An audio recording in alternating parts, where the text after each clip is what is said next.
The desert is quiet. Dust hangs in the air like a thin brown curtain. A rider moves slowly along a narrow trail. His hat is low, his coat is worn. At his chest, the sun catches a small, bright star on a leather belt. It is not a simple star. It is a badge. The word on it is short but heavy. Ranger Dot in stories told around campfires and in old movies.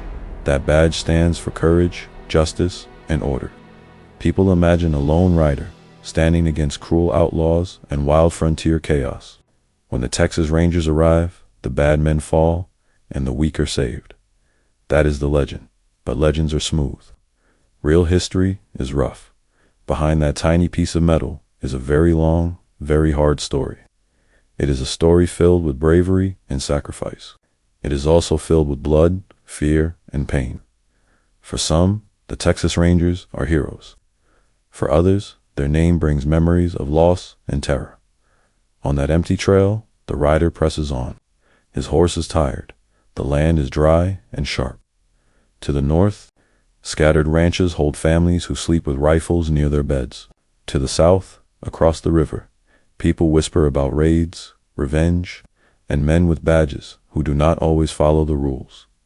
The Texas Rangers were born in a place like this, a place where law moved slowly, but danger moved fast. In the early days, before Texas became part of the United States, this land was a frontier between worlds. Settlers came with wagons, cattle, and hope. Native tribes guarded hunting grounds and sacred spaces. Mexican families lived in villages that were older than many of the new towns. Everyone wanted safety. Not everyone agreed on what safety meant. There was no strong army here, no large police force. So small groups of men formed their own defense. They rode long distances. They watched the trails. They learned the land. They chased raiders and tried to warn their people of attacks. These riders were the first rangers because they ranged or patrolled the frontier. At first, there were no uniforms, no strict rules, and almost no pay. Many of these men carried old rifles, simple revolvers, and a lot of fear.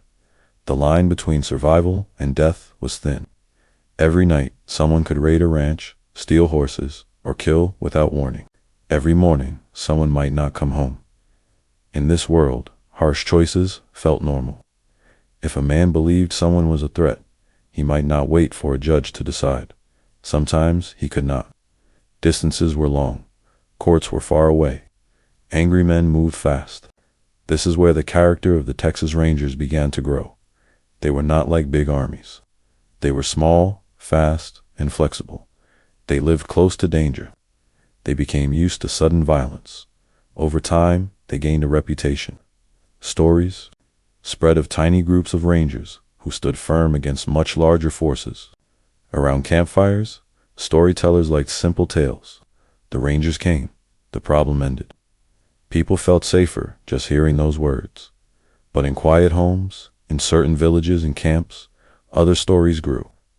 In those stories, the rangers were not saviors. They were the men who came at night. They were the riders who asked few questions and fired many shots. They were the ones who decided, in a moment, who lived and who died. The badge on the rider's belt shines again in the sun. It looks clean and clear. It does not show the fear in his stomach or the doubts in his mind. It does not show the faces of those who have already fallen in the name of order. The Texas Rangers became a symbol.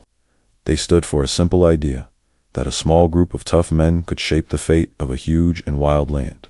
This idea is exciting. It is also dangerous. When a few people are trusted with great power and very few limits, they can do great good. They can also cause deep harm. As time passed, newspapers picked up their stories. Writers loved the drama of the frontier. They described the Rangers as brave, cool under fire, almost superhuman in battle. Later, movies and radio shows added music, slow-mo showdowns, and clean endings. A ranger rides into town, fixes everything, and rides away. The camera fades. The credits roll. But real life does not fade so neatly. The people who lived and died around the Rangers did not get credits. They got graves.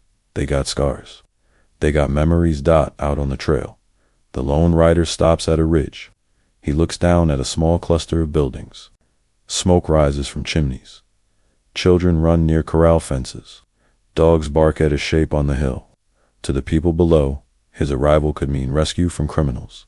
It could also mean questions, arrests, or worse. He touches the badge at his chest. It is light in his hand, but heavy in his heart. This is the tension at the center of the Texas Rangers story. They are not just heroes. They are not just villains. They are human beings placed at the sharp edge of history, carrying weapons and authority into places where the rule of law is thin and the line between justice and abuse is easy to cross. Over the years, their actions would help build the state of Texas.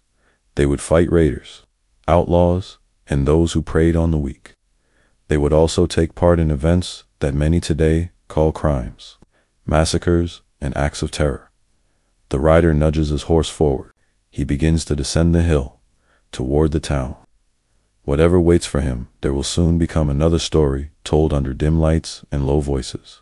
Some will call it brave, others will call it cruel. This is only the beginning. The name Texas Rangers will grow louder, brighter, and more powerful. But behind every legend, there is a road of dust, bones, and choices. And that road starts right here, with a single man, a simple star-shaped badge, in a land that demands someone to stand in the middle of chaos and claim they bring order no matter the cost. Long before that lone rider wore his star-shaped badge, the land that would become Texas was already full of fear and hope. It was the 1820s to the world. This place was called Mexican Texas. To the people who lived on it, it was home, and it was dangerous. Thick grasslands rolled into dark woods. Wide rivers cut the soil like scars. Herds of buffalo moved like brown clouds on the horizon. The land was rich, but it was not empty. Native tribes had lived here for centuries. Comanche, Kiowa, Lipan, Apache, Tonkawa, and others hunted, camped, traded, and fought across the plains. Mexican families farmed along rivers and built small towns. Life was hard, but it was theirs. Then came a new wave of settlers from the United States. They came in wagons, following men like Stephen F. Austin, who helped bring Anglo families into Mexican Texas. They brought cattle, tools, and dreams of land. Many of them had little money. This frontier was their chance to start over. But starting over in a wild place has a cost. The settlers built cabins from rough logs. They cleared fields, planted corn and cotton, and tried to form small communities. At night, they sat around fires and listened to the wind. Every snap of a twig became a threat in their minds. They were afraid of raids. They were afraid of bandits. They were afraid of powerful tribes who did not welcome strangers on their hunting grounds. In many areas, there were no strong forts. Soldiers were few and far away. The Mexican government did not have enough troops to protect every new settlement. Distance was the enemy. Help, if it came, would come late. So the settlers did something simple and direct. They protected themselves. Local leaders asked for volunteers. Men who knew how to ride and shoot stepped forward. They were farmers, blacksmiths, hunters, and drifters. During the day, they worked their land. When danger rose, they climbed into the saddle, grabbed rifles, and rode out. These early defense groups were not yet called Texas Rangers in a formal way, but their job was clear. They would range across the frontier. They would watch trails, scout for tracks, and try to see trouble before it fell on their people. They were the eyes and ears of the new settlements. Most of them had no uniforms. Their clothes were whatever they owned. Their pay was small, or sometimes nothing at all. They brought their own guns, their own horses, and their own fear. There were no detailed laws telling them exactly what they could or could not do. Often, a local leader or a government official would simply give them a task. Follow that trail. Find those raiders. Bring back the stolen cattle. Protect this town. Simple orders. Deadly work. Their enemies were not always clear. A group of riders seen at a distance might be peaceful travelers, or a war party. A campfire on a ridge might be a family, or a group ready to strike. In the dark, it was easy to assume the worst. And when men assumed the worst, with guns in their hands, tragedies happened.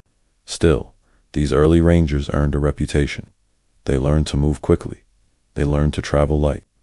They knew the rivers, the hills, and the secret paths between them. They began to understand the tactics of the tribes they fought. They learned when to strike and when to vanish into the brush. Too many settlers, they were lifesavers.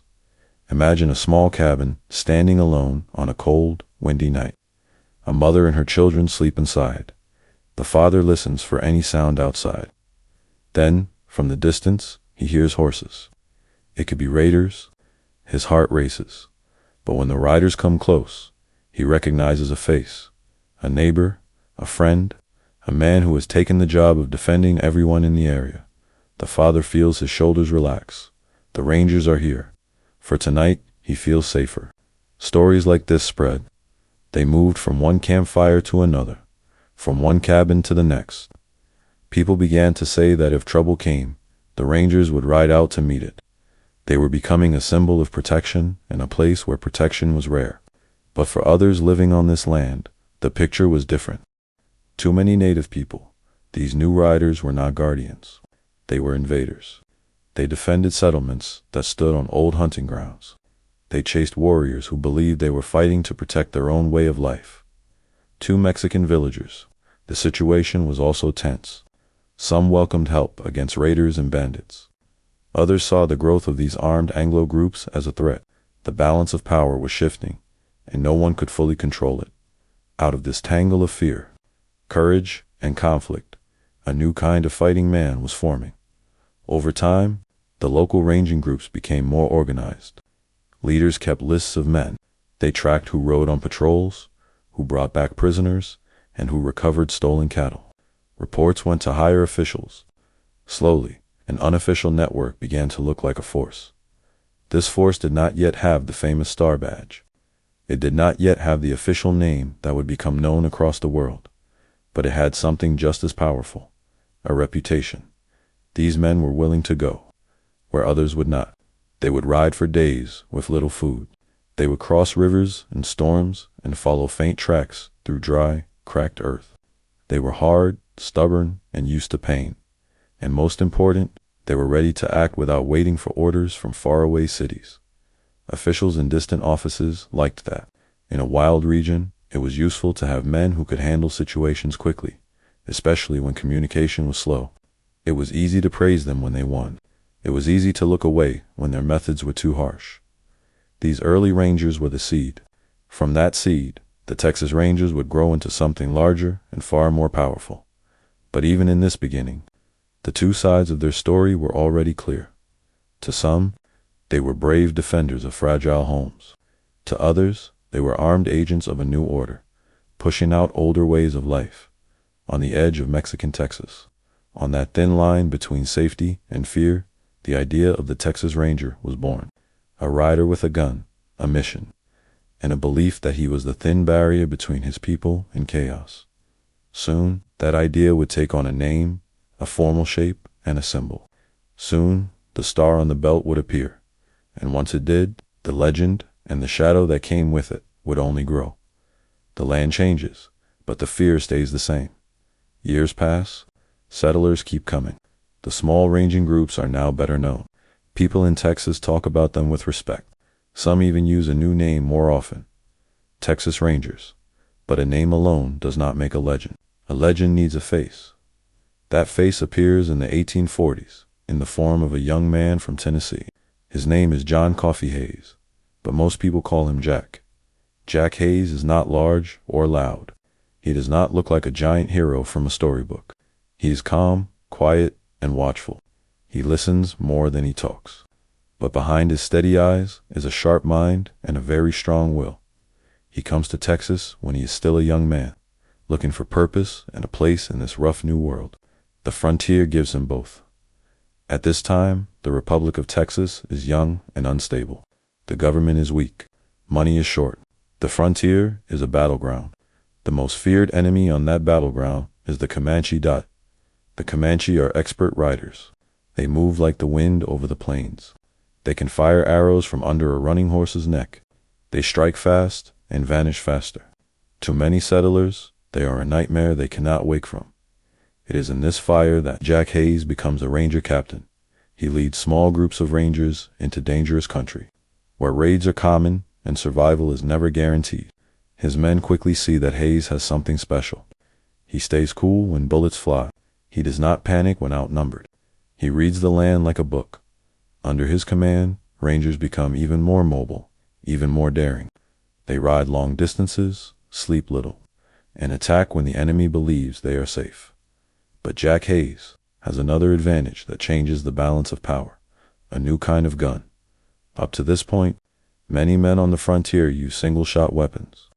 After one shot, they must stop to reload. That small pause can be deadly. In a close fight with fast-moving Comanche warriors, a man might not get a second chance. Then comes the Colt revolver.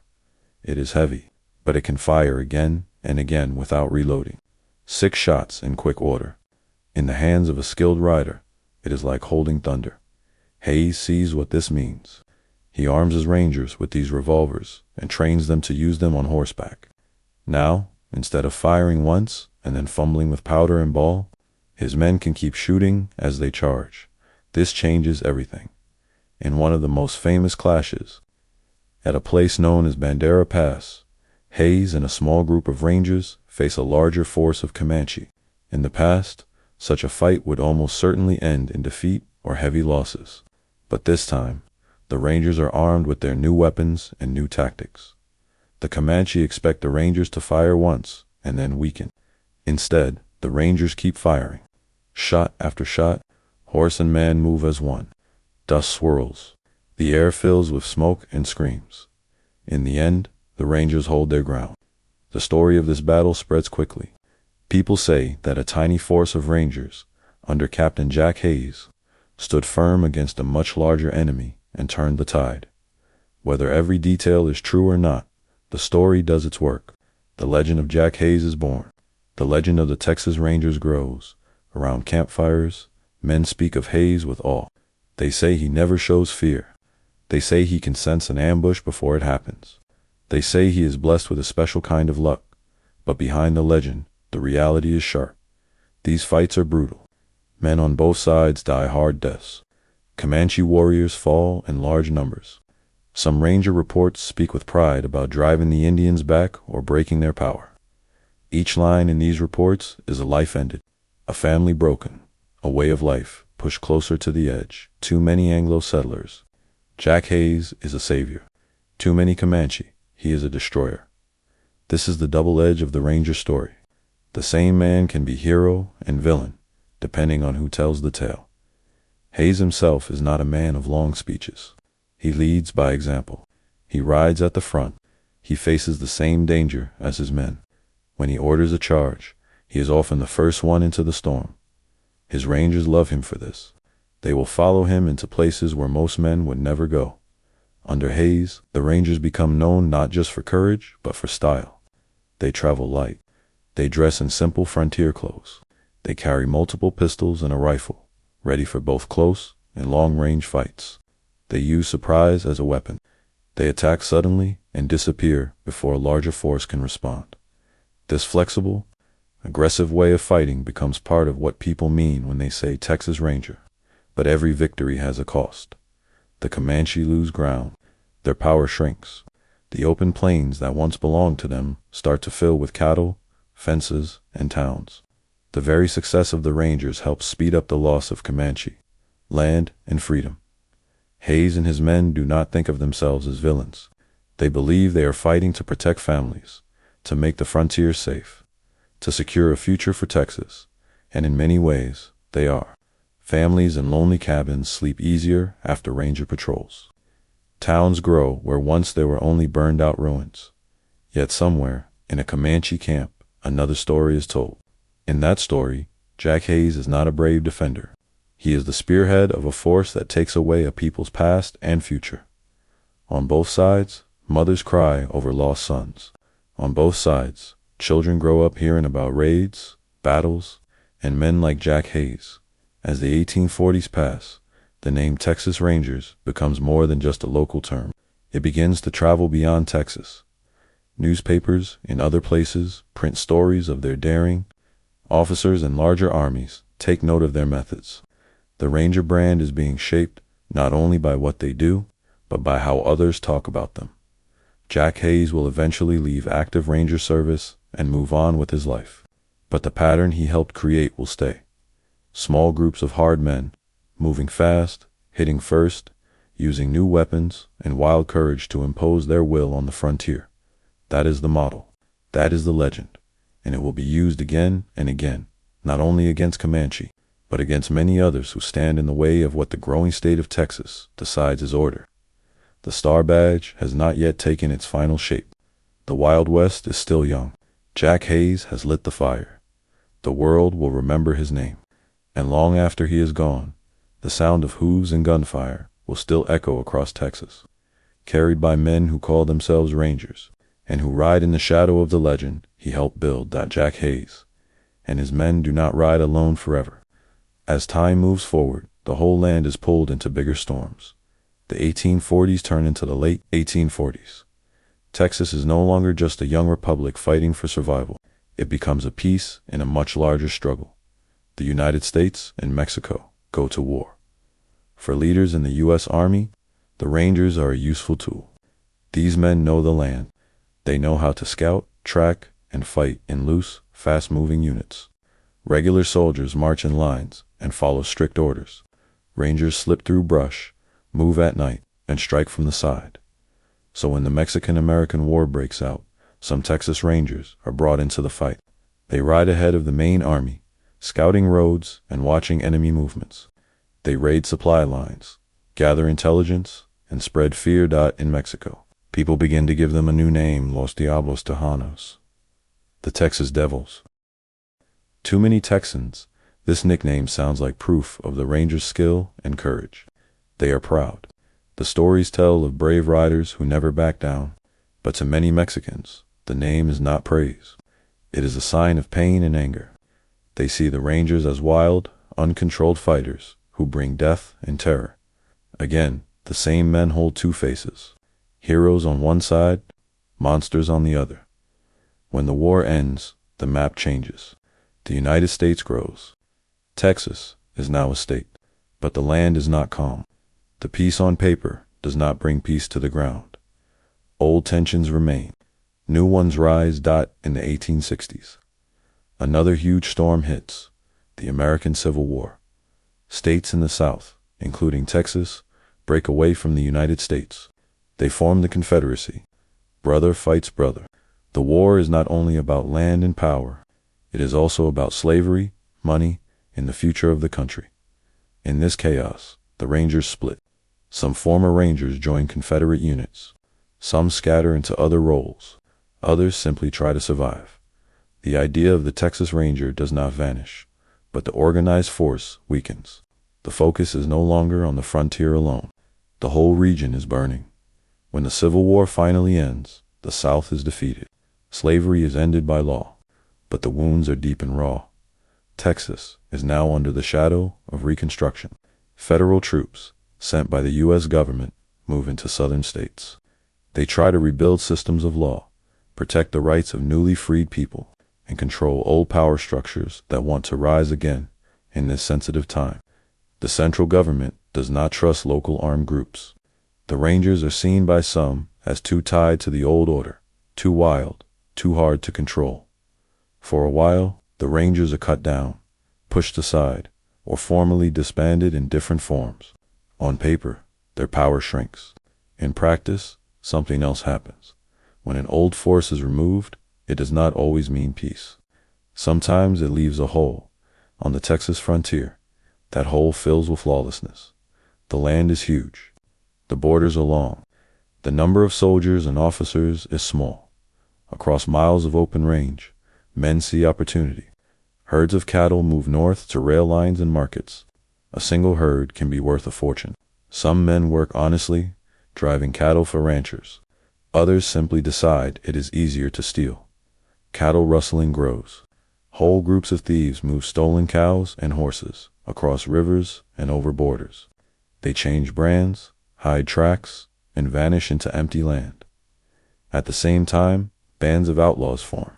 Some rob stagecoaches. Some hold up travelers. Some raid ranches or small towns. Old feuds also grow. One family believes another family cheated them. One rancher thinks a neighbor stole cattle. Anger boils.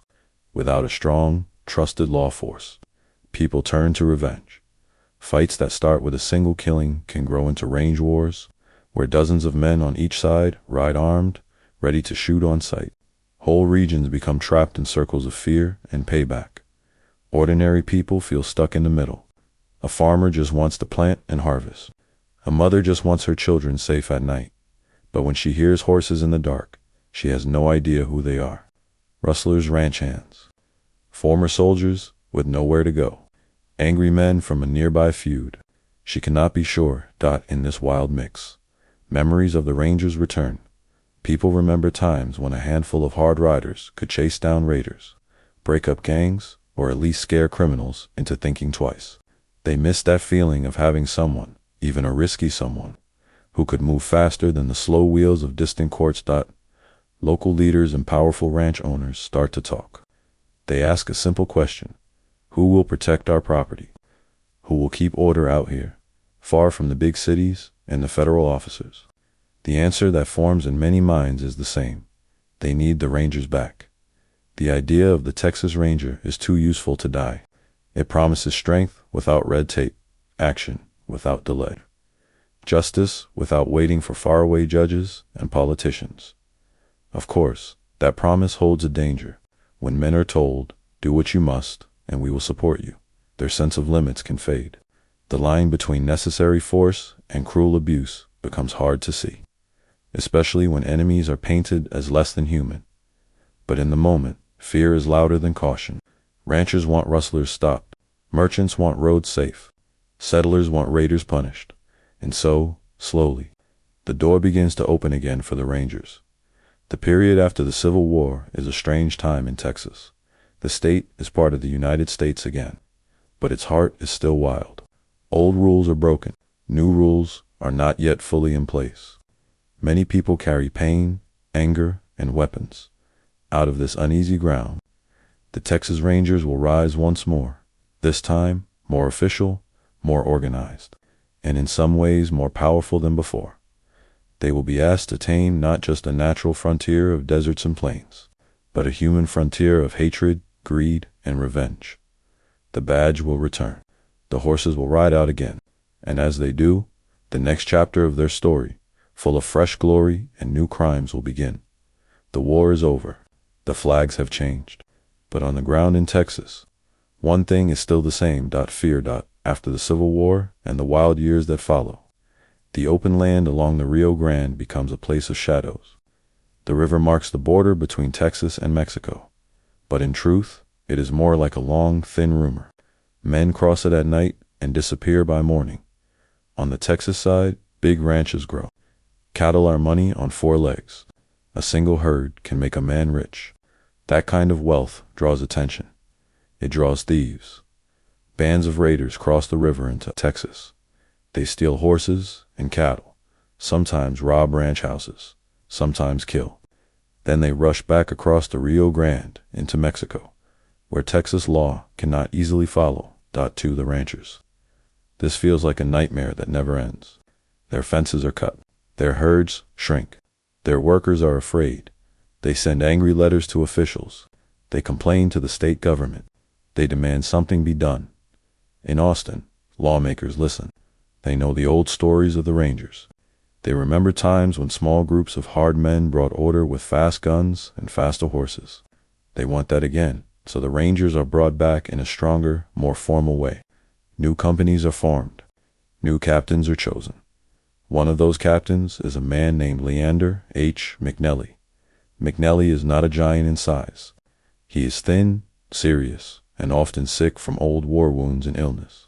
But inside, he burns with a sharp, fierce spirit. He believes in order. He believes in discipline. And he believes that the raiders on the border must be stopped, no matter the cost. The state gives him a special ranger unit and sends him south. His orders sound simple. Protect the border. Stop the raids. Bring back the cattle. What they do not give him are many clear limits. McNelly rides to the Rio Grande with a small group of hand-picked men. They are not polished soldiers. They are tough riders, ex-soldiers, and gunmen who know pain.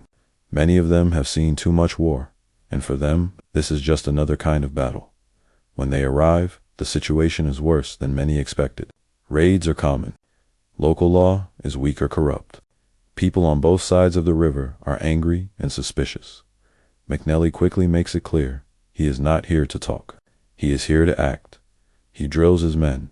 He demands strict obedience. He pushes them to move fast, to strike hard, to never back down.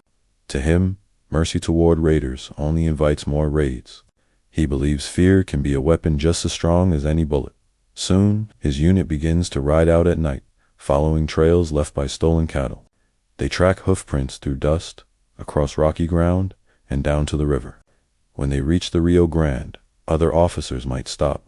They would say, "Our authority ends here." McNelly does not stop. He crosses the river into Mexico, often without clear permission from either government. He hunts stolen cattle on foreign soil. He confronts local leaders. He threatens, pushes, and sometimes fights. One of the most famous moments comes in 1875. Near a place called Los Cuivas. Raider gangs have taken a large number of cattle from Texas ranches and driven them across the river. The ranchers are furious. They want their property back. They want a message sent. McNelly leads his rangers across the Rio Grande and demands the return of the herds. Tension rises. Mexican forces gather. Shots are exchanged. For a moment, it looks like a small war might explode on the border. But McNelly does not back away. He uses bold moves and threats to pressure local leaders. In the end, thousands of stolen cattle are returned to Texas, driven back across the river under Ranger eyes. Too many Texas ranchers. McNelly is a hero. They say he did what no one else would dare do. He crossed the line, literally, to protect them. They talk about him with respect and even love. They say his name with grateful smiles. They see in him the old spirit of the Rangers. Fearless, stubborn, unafraid of rules if those rules get in the way of justice. But on the other side of the river, a very different story is told. Too many Mexican villagers and officials. McNelly and his Rangers are not brave lawmen. They are armed invaders from another country. They step onto Mexican soil with guns and demands. They act like judges and executioners, far from their own courts. Stories circulate of prisoners shot trying to escape, of harsh questioning, of bodies left where they fall. Even among Texans, some people quietly say that McNelly goes too far, that his methods are too violent, too loose with the law. But his unit keeps getting results. Cattle come back. Rustlers vanish. The raids slowed down, at least for a time. The government, uneasy but pleased with the improvements, looks the other way more often than not.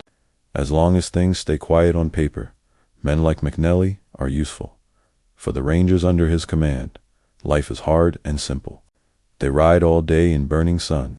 They sleep on rocky ground. They move with loaded guns and tense nerves. They know that one wrong move can start an international incident. They also know that if they show weakness, raiders will feel bold again. So they live in a constant state of pressure. Some thrive under this. Others break. McNelly himself grows more worn. Illness and strain eat at his body. He pushes through pain, coughing, and weak, but still forcing himself into the saddle. His will is strong, but the human frame has limits. Eventually, his health fails too much for him to continue. He leaves active command. Not long after, he dies still a young man, leaving behind a storm of stories. Some remember him as the man who saved the border. Others remember him as a reckless captain who ignored law and respect for foreign soil. But no one forgets. Him, Leander, McNelly's time on the Rio Grande shapes how people see the Texas Rangers. He shows what happens when a small armed group is told, "Fix this problem, and do it fast." He shows the power and the danger inside that order. After the Rangers' reputation as bold border fighters is fixed in the public mind. The legend grows sharper. The idea that Rangers can cross lines, moral, legal, and literal, in the name of order becomes part of their story. As the sun sets on McNelly's short, fierce life, the Rio Grande still flows. The border is still a place of secrets. But now, when people talk about that river, They also talk about the men who crossed it with badges on their belts and rifles in their hands. The Texas Rangers are no longer just local riders. They are a symbol of how far a state will go to protect what it claims as its own. And soon, that symbol will grow even larger. As Texas builds a whole frontier, battalion of Rangers, and turns them loose across the wild land. The border is calmer for a moment, but Texas is still far from peaceful. The open land inside the state is changing fast. More towns appear, more fences cut across the plains. Railroads begin to bite into the wilderness, sending trains of people and goods across places that once heard only the sound of hooves and wind. With more people come more conflicts. Cattle rustlers still steal, outlaws still roam. Old grudges grow into open feuds. Local sheriffs do what they can, but many counties cover huge areas. A sheriff might be brave, but he cannot be everywhere at once. Some juries are honest. Others are controlled by fear, money, or family ties. Many people begin to say the same thing again. We need the Rangers. The state listens. In 1874, Texas takes a bigger step. Instead of depending on small, scattered ranger groups, the government creates a more organized force called the Frontier Battalion. This battalion is made of several companies of rangers stationed across the state. Each company has a captain and a line of men. They are supposed to defend against Indian raids, chase outlaws, and bring a basic kind of order to a land full of guns and anger. For many Texans, this sounds like hope. They imagine a strong, fast-moving force that can ride into trouble spots, stop violence, and show that the state is not powerless. They picture rangers chasing down horse thieves, scaring off raiders, and giving criminals a reason to think twice. In some ways, that is exactly what happens. The Frontier Battalion does fight against remaining native raiding parties. They track down famous outlaws. They ride for days in bad weather, following faint trails until the criminals are cornered. They become experts at long chases and sudden ambushes. Newspaper stories praise them. They call them brave and tireless. Citizens write letters thanking them for cleaning up trouble. But as the battalion grows more active, another side of their work comes into view. The Rangers are not just dealing with bandits hiding in the brush. They also become involved in local fights between powerful groups. These conflicts are not simple good versus evil stories. They are twisted knots of land claims, cattle brands, politics, and old hate. One such conflict is the Mason County War. It begins with worries over cattle theft in central Texas. Some German settlers and other ranchers believe that certain men are stealing their livestock. Accusations fly. Anger builds. Soon, instead of quiet legal cases, there are lynchings, ambushes, and revenge killings. The line between lawman and outlaw blurs. People form gangs to protect themselves or to attack their rivals. The Rangers are sent in to restore order. They patrol the area, break up gatherings, and arrest men wanted for murder or rustling. Their presence does calm some parts of the region, but they cannot erase all the bitterness in people's hearts. In some eyes, the Rangers are fair. In other eyes, they favor one side more than the other. Slowly, the Mason County War burns down. Its embers, however, stay hot in memory. Another flashpoint is the San Elizario Salt War in far west Texas. There, the fight is not just about cattle. It is about salt. For generations, local Mexican and Tejano communities have gone to certain salt lakes to gather salt freely. Salt is important. It is used to preserve meat and is valuable for trade. People see it as a common right, shared by all. Then outsiders with money and political connections decide to claim the salt as private property. They want to control it, to charge fees and make profits. This enrages many local residents who feel their traditional rights are being stolen. Tension grows. Words turn into threats. Threats turn into violence. The Rangers arrive on the side of the new private owners and the official authorities who support them. For many locals, this feels like a deep betrayal. They see the Rangers as tools of outside power, men with guns backing up the loss of their community rights. The conflict explodes into a full-scale uprising. Armed locals surround Rangers and officials in the town of San Elizario.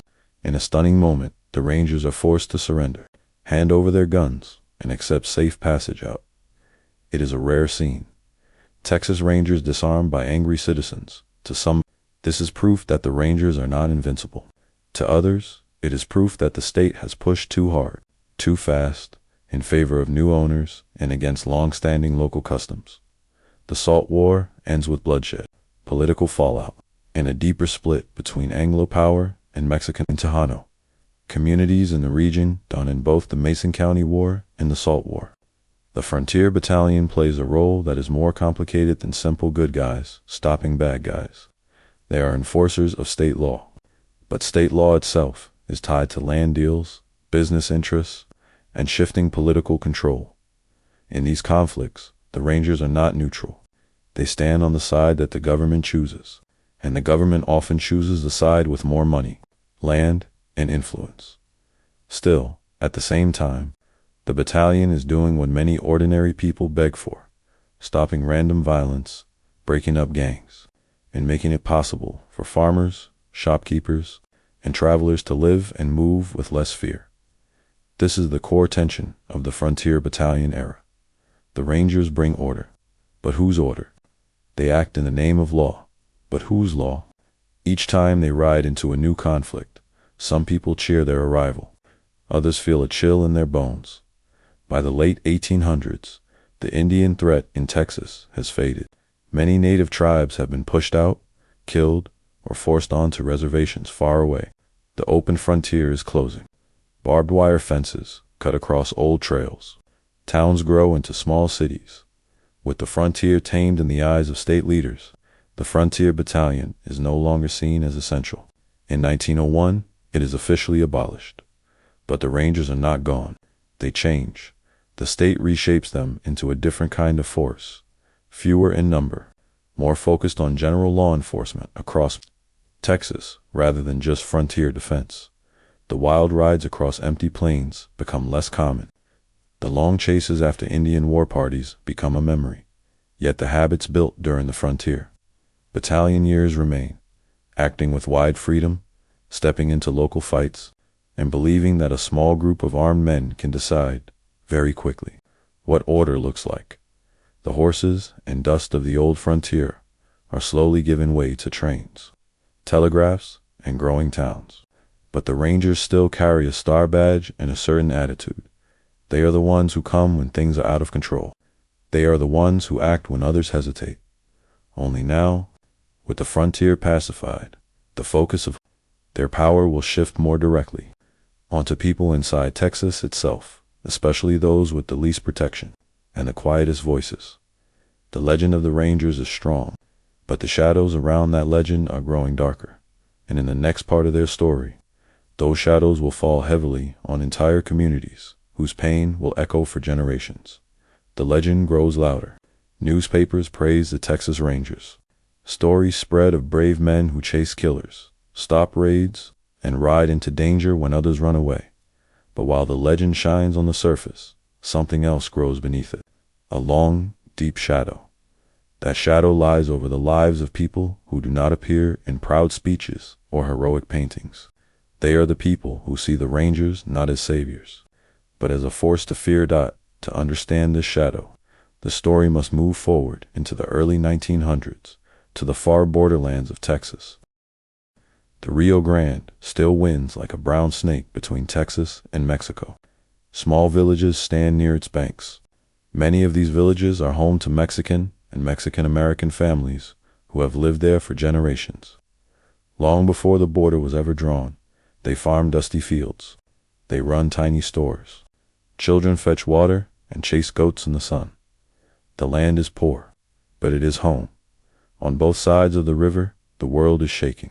In Mexico, a revolution brings war and chaos. Different armies fight for power. Refugees cross into Texas to escape violence. At the same time, in the United States, tension grows between Anglos and ethnic Mexicans. Many Anglo ranchers and leaders fear that revolution and banditry from Mexico will spill into Texas. Raids and robberies do happen along the border. Some are acts of crime, some are acts of politics and revenge. In this tense climate, suspicion becomes a fire that spreads quickly, and where there is fear and suspicion, the Rangers are called in. The state wants strong action along the border. It sends companies of rangers to patrol rural areas, question locals, and break any groups they see as dangerous. Many of the men they deal with are poor farmers and laborers who have little power to defend themselves. The rangers believe they are fighting a kind of hidden war. They see themselves as part of a struggle to protect Texas from chaos. But in that mindset, a terrible thing happens. They begin to treat whole communities as suspects. In the winter of 1918, this shadow takes a clear shape in a small village called Porvenir. Porvenir is a tiny settlement in West Texas, not far from the river. Families live in simple houses made of adobe and wood. Life is hard but quiet. People farm, work, and try to survive in the middle of a border they did not draw but must live with.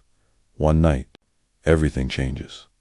Rangers from Company B, accompanied by local ranchers and some U.S. soldiers, arrive near the village. They say they are investigating a recent raid on a nearby ranch in which people were killed. There is suspicion that some men from Porvenir may have been involved. There is no clear proof. There is no proper trial. There is only fear, anger, and guns. In the dark, the small community is surrounded. The residents are pulled from their homes, confused and afraid. Mothers clutch their children. Old men stand shaken in the cold. The rangers and their allies separate 15 males from the rest, men and boys. Some are fathers, some are sons. Some are barely old enough to grow a full beard. The youngest is still in his mid-teens. They are marched away from the village, into the shadow of nearby hills. The women do not know what will happen. They wait in the cold night, holding each other, praying. Then, from the distance, they hear it. Gunshots. Not one, not two. A long, cruel burst of shots, echoing off stone. 15 bodies fall to the ground. There is no judge. There is no jury. There is no chance for the accused to speak for themselves in any real court. That in the quiet that follows. The night feels heavier than ever. The next day, a school teacher and a young boy find the bodies. The scene is burned into their memories forever. Men lying still in the dirt, killed by those who came wearing badges and uniforms. The village of Porvenir is shattered. Families are broken. Fear becomes permanent. Some people flee across the border into Mexico, leaving behind the homes they had built over many years. The name Ranger, for them, will never again sound like protection. It will only mean loss.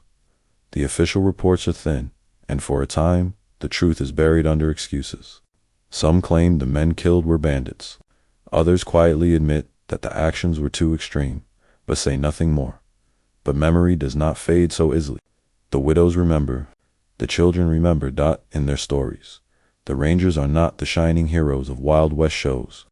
They are the men who came at night, took their fathers and brothers away, and did not bring them back. Porvenir is not the only incident where border communities suffer at the hands of Rangers and local posses.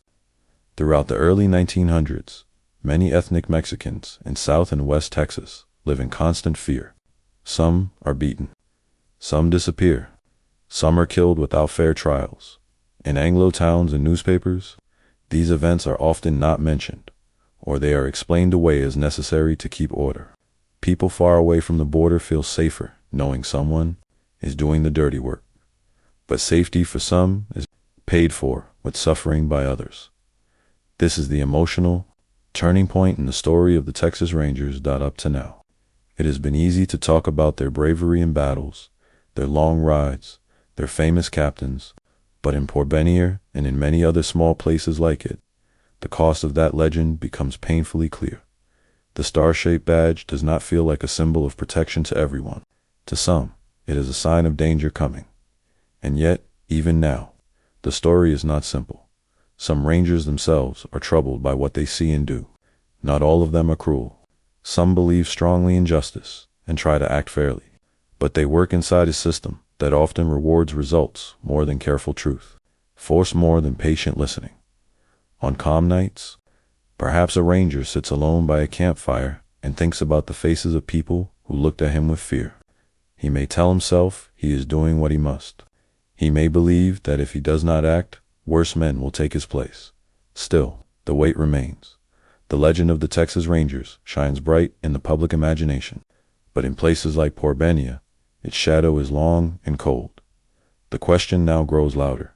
Can a force carry such a history of violence and still claim to stand for justice?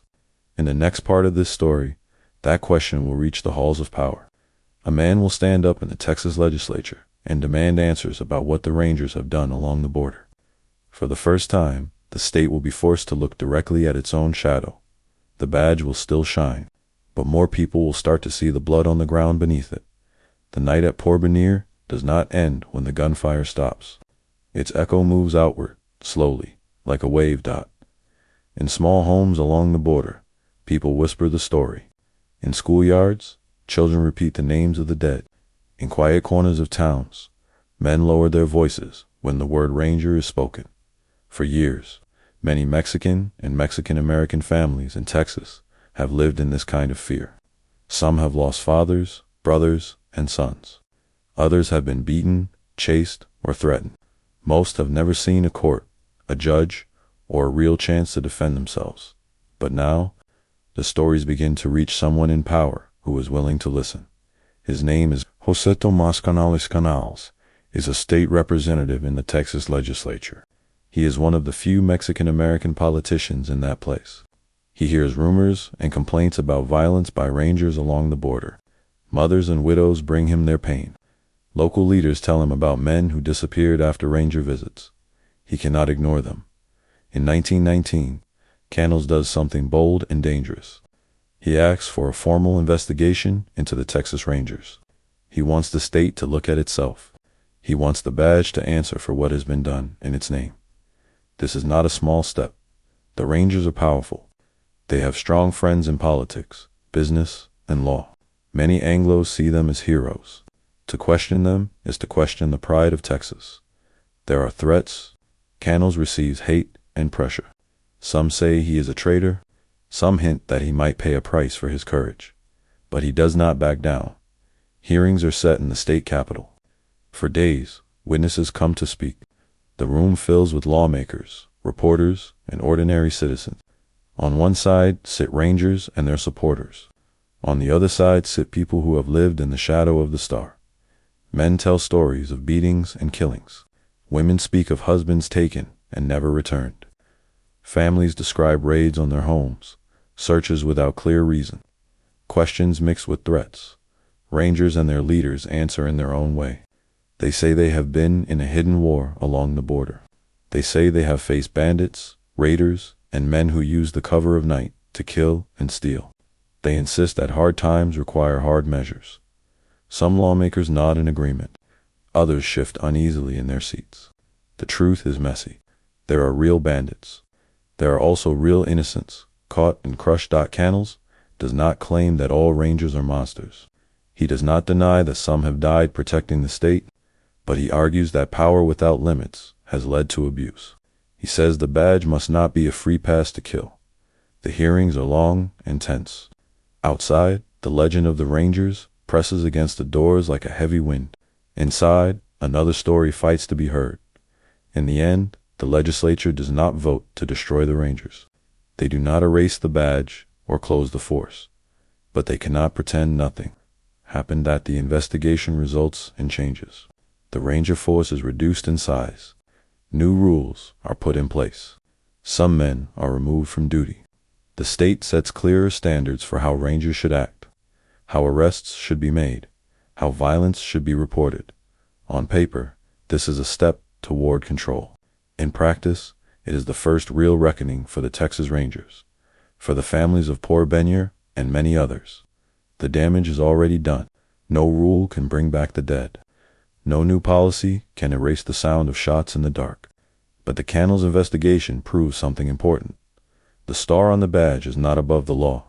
It can be questioned. It can be forced to answer. This moment marks a turning point.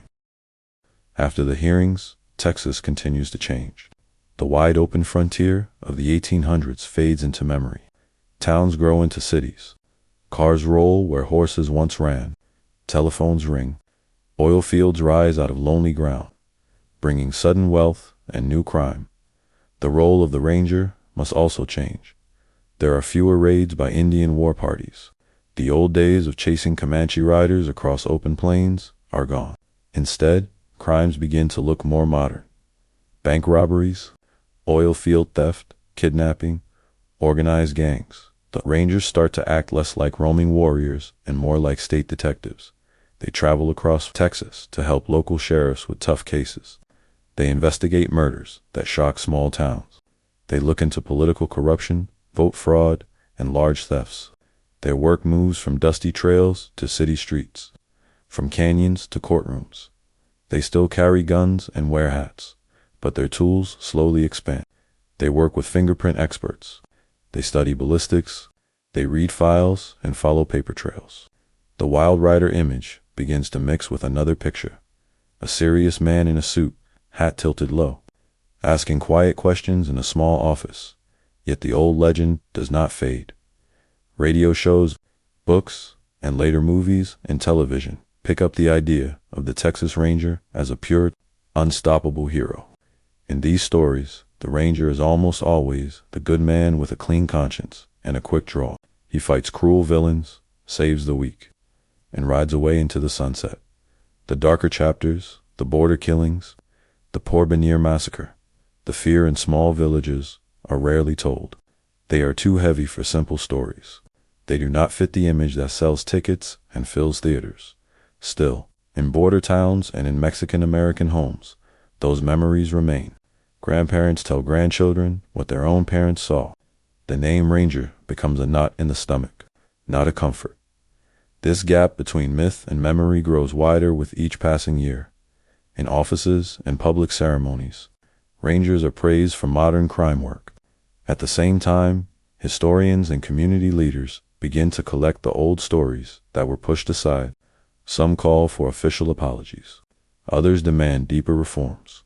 The Rangers now walk between two worlds. In one world, they are honored symbols of Texas pride, called when there is a crisis, trusted to handle difficult cases. In the other, they are still tied to a history of racial violence and one-sided justice by the middle of the 20th century. The Texas Rangers are no longer the wild riders of the open frontier. They are a small, elite unit inside a growing state system. Their cases make headlines. Their successes keep the legend alive. But the star on the badge feels heavier. It carries not just stories of courage, but also the weight of every life taken in anger, in fear, or in the name of order gone too far.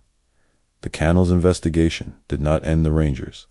It forced them to look at themselves. It pushed them, slowly, toward a new identity. Yet the question hangs in the air like dust in sunlight.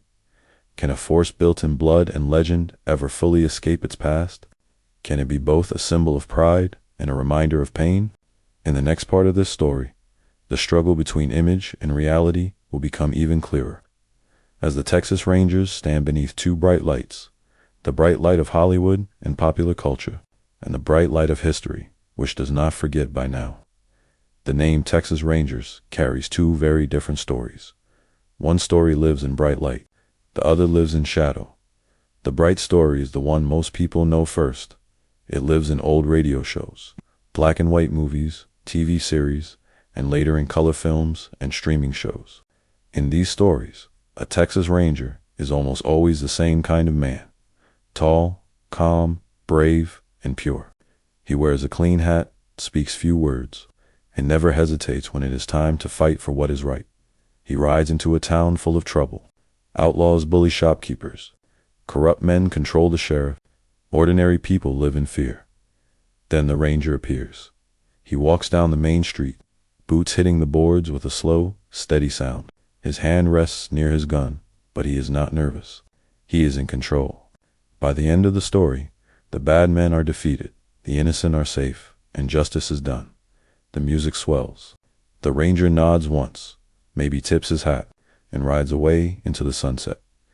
It is a simple picture, easy to understand, easy to love. Children grow up watching these shows. They play games where one of them is the Ranger and others are bandits. Adults wear Ranger costumes for parties. Posters show the star badge shining proudly like a small sun. This is the myth. It is not all a lie. The Rangers did show real courage in many moments. They did chase dangerous criminals, face deadly odds, and stand firm when others ran. But the myth is only one side of the coin. It smooths over rough edges. It chooses which stories to tell and which to leave in silence. The other story, the one in shadow, is harder to watch. It lives in old letters, in hidden reports, and in the memories of families who were never invited to write movie scripts. It speaks of nights when rangers did not arrive as saviors, but as a force of fear. In that story, the ranger does not ride into town to protect everyone. He rides to protect certain people and certain interests. His badge points in one direction. His gun often points at the poor, the powerless, the ones whose land or rights stand in the way of someone more important. In this shadow story, there is no theme music.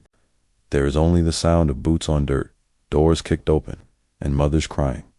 For many Native people, the word ranger means the loss of land, the breaking of families, and the end of a way of life. For many Mexican and Mexican-American families, it means checkpoints, questions, beatings, and the memory of bodies lying in the dust after a massacre. So which story is true? The hard answer is both. The Texas Rangers were never only heroes. They were never only villains. They were human. They lived in a world of fear, greed, hope, and hate. They worked for a state that wanted control over a wild land and over the people who lived there first. They faced real danger, and they also created danger for others. In the bright story, a ranger kills only the guilty. In real life, the line between guilty and innocent is not always clear, and sometimes that line was not respected at all. As time moves on, more people begin to question the single glowing image of the ranger. Historians dig into old cases. They search archives and newspapers. They listen to the descendants of those who suffered. They find that some famous battles were not clean fights between good and evil, but one-sided attacks on communities with little power to resist. They learn that some men celebrated as heroes also took part in acts of cruelty. At the same time, they also find stories of rangers who refused to follow unjust orders, who protected prisoners from mobs, who tried to calm violence instead of adding to it. Reality is complex. It does not fit neatly into a 1-hour show. Imagine two children growing up in Texas. One lives in a comfortably Anglo family in a small town far from the border. His grandfather tells him stories of rangers who chased outlaws and made the road safe. On TV, he watches shining heroes who wear the star. To him, the badge is a symbol of courage. The other child lives in a Mexican-American family near the Rio Grande. Her grandmother tells her about the night men with badges came and took away her uncle. He never came back. The adults in her house lower their voices when they talk about rangers. To her, the badge is a warning. Both children are Texan. Both have deep emotional ties to the same symbol, but their feelings are almost opposite. This is the heart of myth versus reality. A myth is not just a false story. It is a powerful idea that a society tells itself again and again until it shapes how people see the world. The myth of the Texas Ranger helps many Texans feel proud, strong, and safe. But it also hides the pain of those who paid for that feeling with their own suffering. In recent years, more voices have begun to ask difficult questions in public. Should statues and monuments to rangers stand without context? Should museums tell only the bright story and skip the dark? Can the state honor the bravery of some rangers while admitting the crimes of others? Some people answer with anger. Do not touch the legend. Others answer with pain. Our story has been ignored for too long. Between those two responses lies the real work of history, the Texas Rangers themselves, as a modern force, must live with this weight. New recruits wear the same star badge, but they walk into a world that knows more about the past than ever before. They are judged not only by what they do now, but by what men with their badge did 100 years ago. For a good ranger today, the job is not just to fight crime. It is also to stand inside a long, mixed history and try to represent something better than before. The myth cannot simply be erased. It is part of culture, but it also cannot be allowed to stand alone. Slowly, books, documentaries, and classrooms begin to tell both stories, the daring chases and the wrongful killings, the courage and the cruelty. The star on the badge becomes more real, less magical. It is no longer a perfect symbol. It is a complicated one, and maybe that is closer to the truth. The story of the Texas Rangers, at its core, is the story of power on a wild frontier. What people do with power, and what they justify in the name of order, says a lot about a society. The myth shows who we wish we were. The reality shows who we actually were, and sometimes still are. In the final part of this story, the road will turn toward the present, toward the modern Texas Ranger, standing between pride and responsibility, legend and accountability, and toward the question that still hangs in the hot Texas air. What should that star mean now?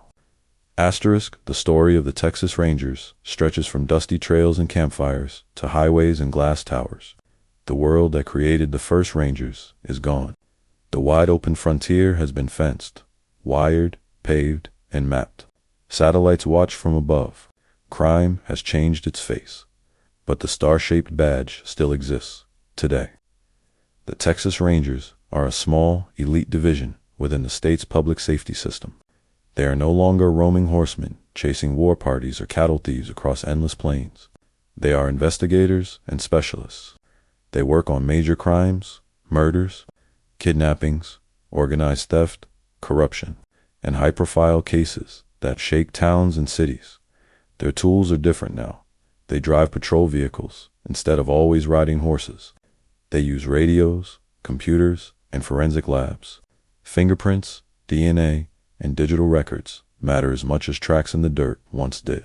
A modern ranger can spend as much time in an office, studying files and evidence, as on a lonely road.